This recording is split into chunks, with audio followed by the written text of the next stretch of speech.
Kagurabachi, Chapter 16. Silence. The Sojo arc detonates, opening not with a clash, but a wound that won't close. Chihiro grits through pain, sweating, the scar under his eye stark. Char hovers over him, scared, asking if he's okay and offering to switch places. Enton sits sheathed at his hip, a reminder he's never truly off the clock. His hand is wrapped in bloodied bandages, and a voice cuts through. "You're not fine." Here's the face of a fighter refusing to admit how close he is to falling apart. His Nishiki technique spent cushioning every movement as he carried Char out. Less stress is good, the narration notes, but screaming pain is still pain. Exhausted, he slumps in a chair while Char lingers behind, watching the toll. He rests his head on his hand, wondering why his own wounds heal so fast. Char answers gently. Your body heals because you want the pain to stop. The Kionagi clan's secret. A regeneration that reaches into other people's cells. A cold lab. Researchers chase the power, then mutter another failure. A grinning, long-haired man seizes him in memory, a sickening snap. This was done to the clan. Under a heavy full moon, two small figures sit together. Horror gives way to tenderness. Char's eyes well up. Here's what I love. The healing isn't magic. It's grief turned into a gift.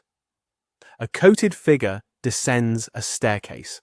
The quiet here is borrowed time. An old monitor glows on a desk. Somewhere people are watching this fight. Two figures walk the manor garden, the calm before everything tilts to war. Scarred and looking up, Chihiro makes his request. Mr. Shiba, please take Char for me. An extreme close-up on his eyes. He knows exactly what he's walking back into. He lifts his wrapped fist and says her name, Char, like he's memorizing it. An older man frets over who should do this. Nobody wants to send him out hurt. The man freezes, startled, two bold marks of shock cutting across the panel. You healed me, didn't you? He realizes. Char's gift has quietly touched everyone here. Then she breaks, tears streaming, screaming his name as he walks toward the fight. A lone figure approaches a temple-like gate at night as the recap cuts to the battlefield. A grotesque, bird-masked Shikigami lunges through the dark. This is the chaos Chihiro rejoins. A hooded figure's eye glints in heavy shadow. A new player has joined the board. Dark spirits boil up out of the ground in clouds of smoke, the field thick with enemies. A small figure charges a debris-strewn field, dwarfed by the destruction. Chihiro dashes low across the rocks, blade ready to carve a path. He presses a hand to his head. I'm getting tired here. The damage is catching up. Three sorcerers brace together. This is the Kamunabi's elite squad making their stand. A sharp-toothed grin. So this is its true realm. Sojo's blade is awakening. A figure thrashes amid wild lightning, a crack of raw energy splitting the page. Bodies and a creature collide. Magnetize, a voice calls, and the field's metal answers. A wrapped-mouth fighter commands, subdue. The squad has a real plan. Someone is flung skyward beside the bird creature. The lightning is Mei, Cloud Guja's true realm. Blades flash. My read on Sojo here. He's barely trying, just feeling out his new power.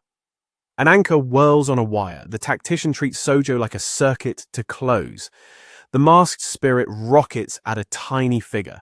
Every attack aims to knock Sojo off balance. Rubble erupts in shattered stone as the squad commits to one binding moment.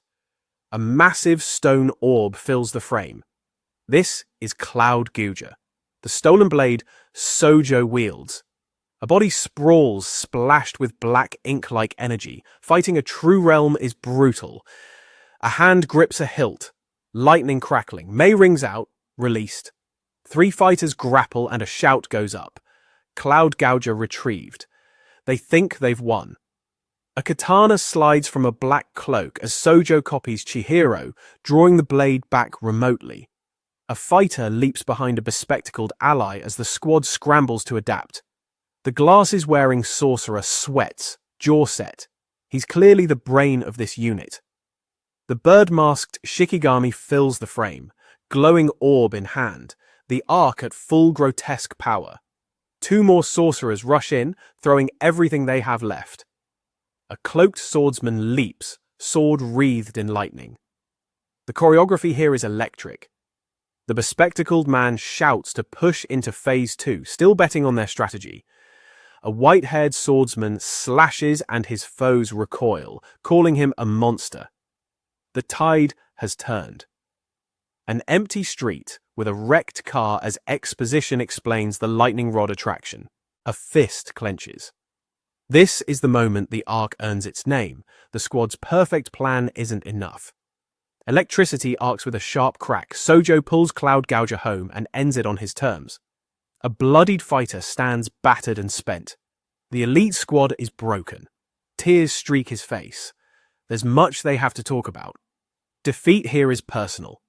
A rocky shoreline, one tiny figure on the beach. The chapter exhales after the storm. From behind, spiky hair and a dark coat. Chihiro moves again, alone, toward the endgame. A figure walks a garden path beside a great tree, the quiet stretching long. In profile he looks worn to the bone, scarred and weary. Silence is the right title. A wide garden frames one still figure, dread building without a word. A hand settles on a sheathed katana as Nishiki surfaces, the technique readied again. The blade extends, a masked spirit behind it. Mei answers, the lightning shared by both blades. A tall coated figure walks from the gate, blade trailing. The final clash is set. Stepping back, silence makes you feel the weight of every wound before the swords ever cross. Char's healing reframes the whole arc for me. The Kiyonagi clan's power, born from a wish to end pain, is its emotional core. And Sojo, crushing the Kamunabi's best while barely awakening Cloud Gouger's true realm, shows how steep Chihiro's climb will be. To be continued.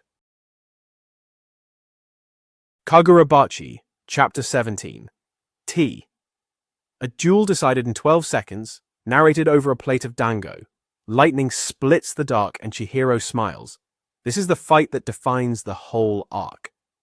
The estate is already rubble. A 10-minute timer neither of them plans to use. Two figures collide in the wreckage, blades crossing in a single flash of light. Shattered tiles, snapped rafters. The stage for the most brutal sword fight in the series. Then, a quiet tatami room. Two men kneel at a low table.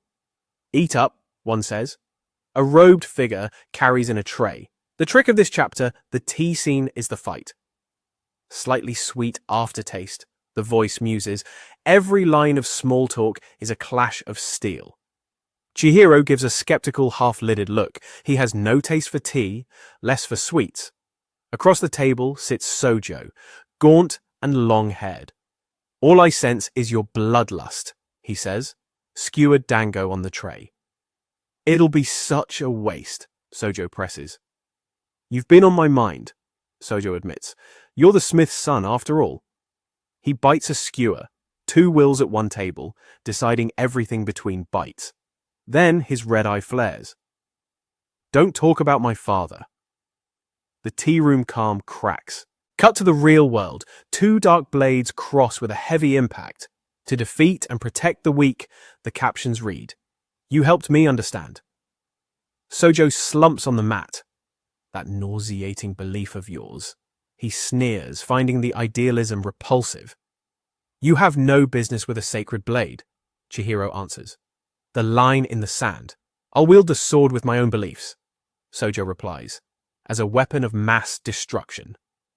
Chihiro lunges, Enten driving into his armored foe, debris exploding around the swing. His eyes narrow. My take. The tea room turns a brawl into a debate, and it's genius. Gotcha, the page reads as Sojo is jolted back. The polite table hides a savage trade of blows.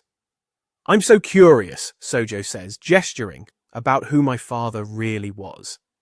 He braces his weapon against the strike. The two grind blade to blade. Chihiro grits his teeth, lightning crawling up behind him, already past his limits. A body slams into the tiles. The timer reads 9 minutes, 4 seconds. I've already reached my conclusion, Sojo says, eyes drooping. He's at peace with what he is. One eye through his hair, the mole on his cheek. I don't think I'm wrong, he insists. He lifts a dango. The blade answered my convictions the way Enten answered yours.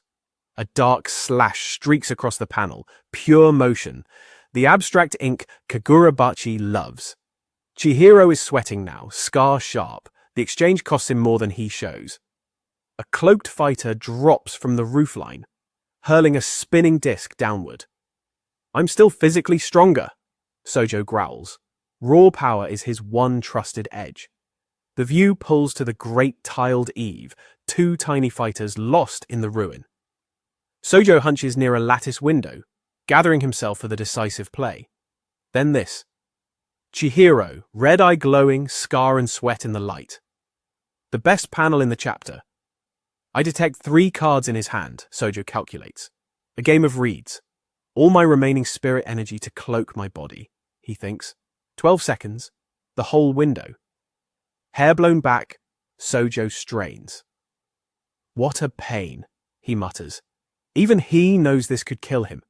A fighter is hurled through smoke, speed lines tearing the panel.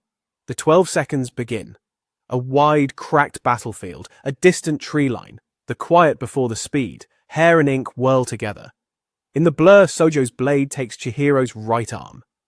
An armored figure lunges low, blade dragging. They break apart, both wounded now. A hand reaches for dango and tea.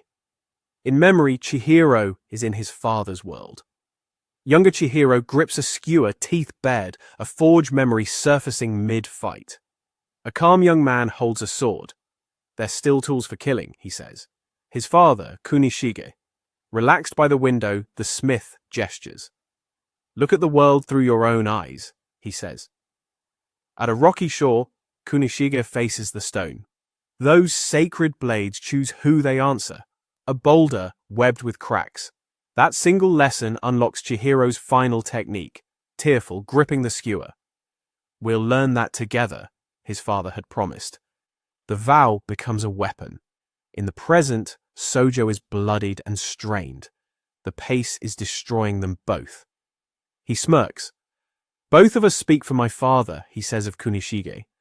Chihiro's eyes go cold. My red.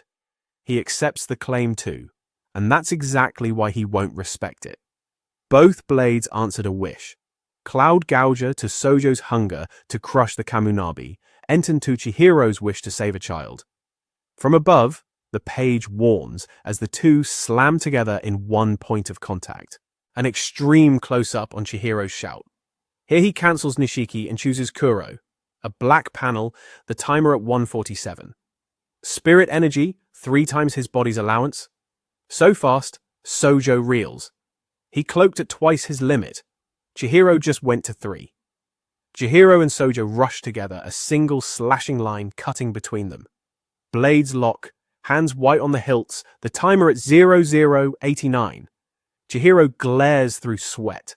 He releases Nishiki and skews the clash's timing on purpose. A blade falls. Kuro, the page says. The technique his father left him, finally drawn. He released Nishiki and skewed the timing, Sojo realizes. The read he missed has killed him, a jagged silhouette of pure motion. Kuro, shred, tearing through the lightning and trees. From a distance, 2 silhouettes collide over a chasm, debris fanning out, an epic frame. A broad-faced fighter grits his teeth as the shockwave roars past. A sliver of Chihiro's eyes in a band of black.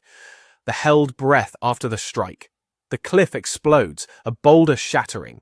Kuro, shred, cuts the landscape itself. The wrapped hilt and guard, drawn over ink. The final cut, frozen mid-motion.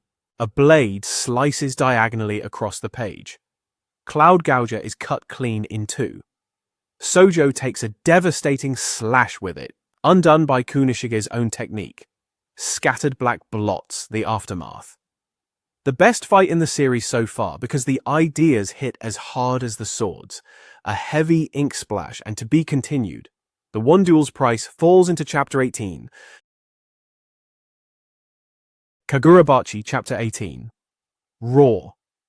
It opens on a broken blade in the dirt, the whole arc paying off. Chihiro stands over the aftermath, one eye glaring through the smoke. He won. Barely. Cloud Gouger, the stolen enchanted blade, glints one last time over a splatter of ink. Across from him, Sojo is wrecked. Blood on his face, hair hanging, that smirk barely holding. Chihiro doesn't gloat. His eyes are cold amid the cracks in the earth. Sojo recoils in disbelief. He broke Cloud Gouger. That thought breaks him more than the wound does. The battlefield is jagged rock and debris, speed lines still hanging from the final exchange. We flash to the killing strike, a sorcerer leaping through the moonlight, bringing the blade down. A lethal blow, drawn as a heavy black silhouette. No holding back left in either of them. Chihiro had cloaked himself in twice his spirit energy to land it. A tiny figure falls in the distance. And here's the catch he names out loud. You paid a very heavy price as well. Victory wasn't free. Sojo lies in the rubble, admitting he'd thrown all his chips in on that final hit. A ruined courtyard, one figure standing, one down. Sojo insists the blades chose Chihiro. Bloodied and panting, Chihiro answers, "That's not true." My read. He refuses to let destiny take the credit. He did this. Then the payoff lands. Blood running from his mouth. Defeated for good, Genichi Sojo dies. His name lingers over the body. For all his cruelty, Sojo believed he spoke for Kunishige's true vision. Cut elsewhere. A light-haired man grabs an enemy from behind. Gotcha! This is Shiba, Chihiro's gruff handler. An empty corridor between barred gates.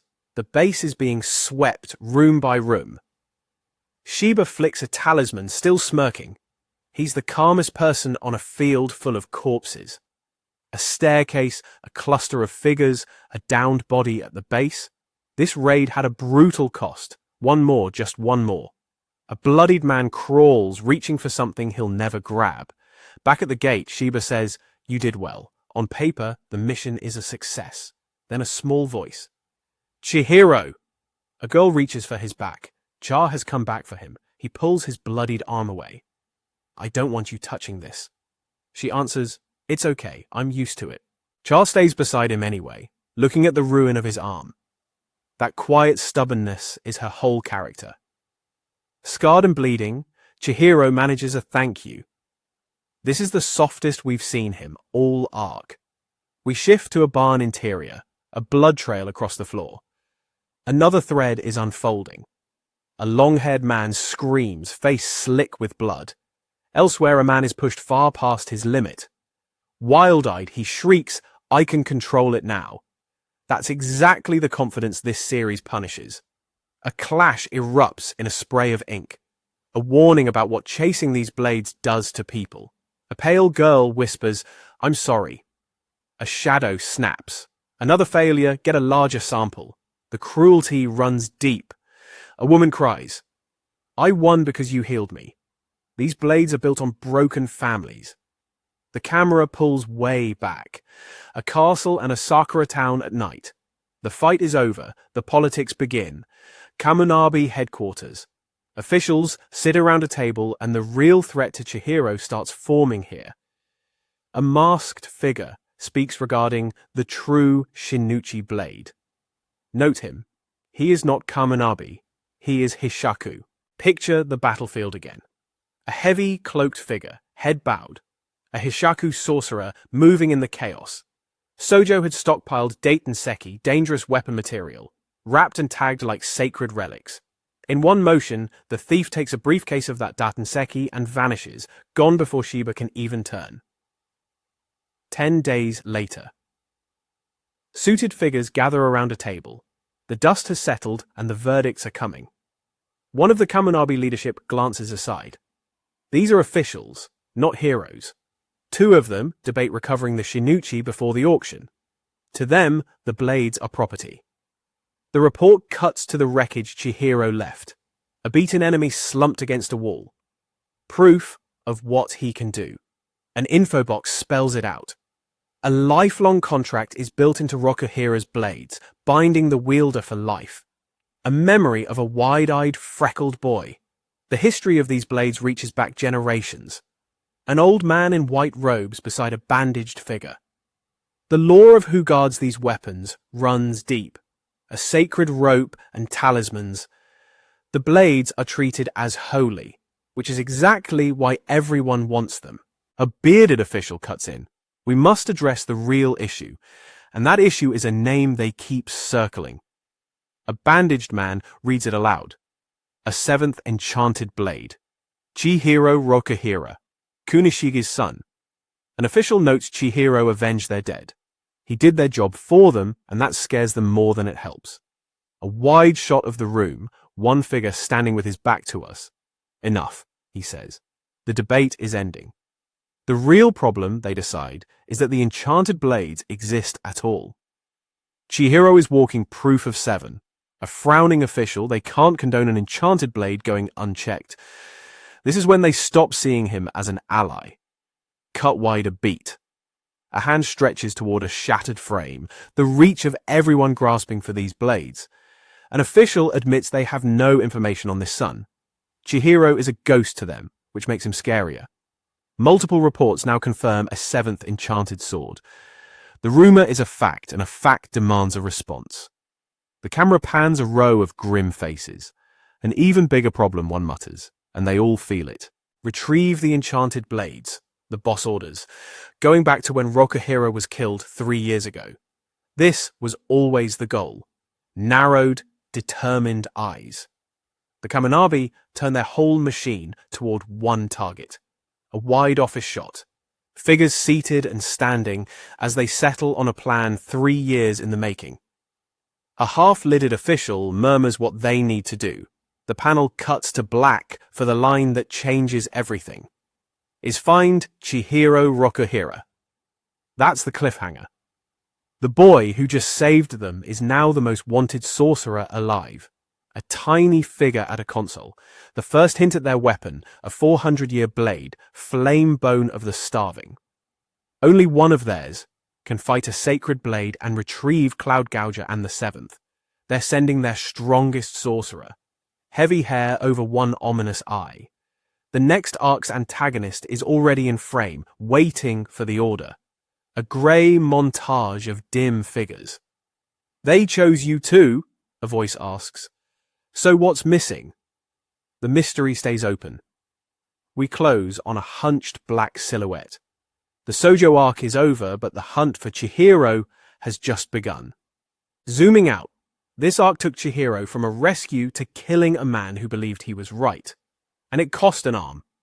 What I love is Sojo wasn't a cartoon. Both claim to honor Kunishige, and the manga never says who was wrong. And remember the cost. Spirit energy tearing off a body pushed past its limit. That's the price every wielder pays. And the final twist, the people Chihiro just helped now hunting him, is the perfect engine for the next arc. If you followed this arc with me across all 3 chapters, do me a favor, subscribe so you don't miss the next one. Drop your theory on who Flamebone of the Starving is. Thanks for watching, see you in the next arc.